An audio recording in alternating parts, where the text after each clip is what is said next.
il était d'abord un ancien prisonnier de la personne, qui se met à la place de Issa. Vous croyez que vous me mettez en prison? Il a mis 6 ans en prison. C'est bien qu'il a mis en prison. Pourquoi il ne parle pas de ça? Il le sort de là. Tout à fait peut-être par hasard, tout à fait malgré lui. Et le même ministre. Issa sait maintenant que ce monsieur-là a tous les pouvoirs. Quand il pose un acte, personne ne dit rien. Il a vécu, il a une famille, il est citoyen camerounais, il a le droit de travailler comme tout le monde. C'est lui-même encore qui le prend. Pourquoi? Parce qu'il est de Garoua, comme le président Ahidjo. Et que le moment venu, quand il aura besoin des gens à Garoua, c'est mieux qu'il leur oppose leurs natifs, leurs frères. Et c'est quand vous ne connaissez pas la politique, comment ça se passe? Eh bien voilà, c'est tout clair ce que je vous explique là. Et quand vous savez ça, vous ne pouvez pas en vouloir à Issa. Il n'a pas de pouvoir. Là, et même, il était qu'un porte-parole du gouvernement. C'est-à-dire que c'est ce que le gouvernement a décidé, c'est-à-dire le président. Oui. Lui, il a le perroquet, il se met là-bas de Ibdidi. Il n'a pris aucune décision dans ce sens. Ni aucun ministre d'ailleurs, il n'y a pas que lui. C'est comme ça que le président fonctionne, avec sa politique de doublon. Il te met en haut parce que politiquement tu es d'une région qui peut lui rapporter. Mais en réalité, il ne te donne aucun pouvoir parce que le moment venu, quand on va le critiquer, on va voir que c'est le ministre qu'il faut critiquer. Mais en réalité, en bas, le secrétaire général ou quelqu'un dans ton ministère a plus de pouvoir que toi. Les dossiers passent par lui, c'est lui qui décide. Vous voyez ce que je vous dis là? C'est la réalité du pouvoir de M. Biya, depuis qu'il est là. Que c'est lui qui a exercé le pouvoir de nommer le président de la République par son vote. Et nous sommes dans une année électorale. Vous ne pouvez pas nommer quelqu'un pour vous servir et une fois que vous êtes dans la rue, il envoie les fusils que vous avez achetés pour qu'ils lui permettent d'assurer notre sécurité, qu'il les tourne contre le peuple. Ça ne se fait pas. Cela ne se fait pas. C'est un crime.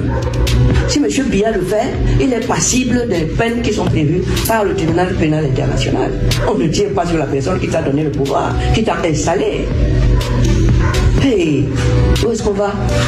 Donc franchement, je ne comprends pas l'attitude des Camerounais. Vous ne pouvez pas avoir peur de celui que vous avez mis là. Vous avez tout donné pour vous protéger. Moi, je n'ai pas cette peur-là. C'est interdit. Donc il est hors de question que vous veniez ici me dire qu'on a peur, il va nous tirer dessus. Qu'il tire. Mais le peuple n'aura pas dit son dernier mot tant qu'il ne sera pas dans la rue pour le faire partir. Parce que pour lui montrer que c'est nous qui t'avons mis là. Tu tires sur un manifestant qui veut s'exprimer dans son bureau qu'on appelle la rue, et tu es encore président et tu viens être candidat. Alors là, moi-même, je mets le peuple dans la rue. Voilà. C'est Dieu et neveu. C'est lui. On a même peur de son ombre. On ne le voit même pas. Ça, c'est pas la démocratie, ça. C'est pas la démocratie. Ils ne sont pas les droits de l'homme. Quand tu as des droits, tu les défends. C'est pas lui qui me démentira. Les droits sont faits pour être défendus, bec et ongle. Sinon, on devient une société d'esclaves. Pire que du temps où le colon lui-même nous esclavagisait. Alors faites attention les Camerounais. Enlevez-moi cette peur-là de vos cœurs. C'est vous les patrons. C'est vous les patrons de Biya. Puisque c'est vous qui l'avez nommé. Qui viennent me dire le contraire. Mais qu'est-ce que vous faites?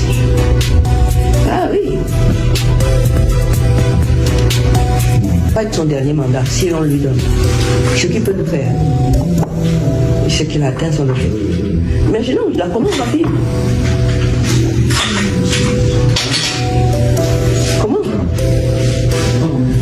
Si on a fait la bêtise de lui donner le mandat. Maintenant, le peuple camerounais ne veut pas parler. Ne veut pas parler le langage. Le langage de la relation qu'il a lui-même instauré avec son mandataire. Il ne veut pas le parler. Et l'autre se dit, bon, comme ils n'ont pas parlé, moi aussi je fais comme si il n'y avait rien, et je reste là. Voilà la situation. Alors, que veulent les Camerounais? Même sans se comparer à la Côte d'Ivoire, ça me dérange un peu qu'on se compare. Nous avons une relation directe entre le président Biya, qui est là depuis combien? 40 combien d'années? 43 ans? Oui. Et nous ne lui parlons pas. C'est-à-dire qu'on ne descend pas dans la rue. Parce que c'est ça le langage du peuple. Le langage du peuple, c'est dans son bureau. Quand le peuple est dans son bureau, dans la rue. Parce que là, tout le monde le voit, tout le monde comprend ce langage, même à l'international. On a refusé de parler avec le président. Surtout, on a pris de ne jamais lui dire des choses qui peuvent le déranger. C'est un choix que nous avons fait. Le jour où on va décider que cette fois-ci nous lui parlons, nous allons aller au bureau, dans la rue, et nous allons lui parler.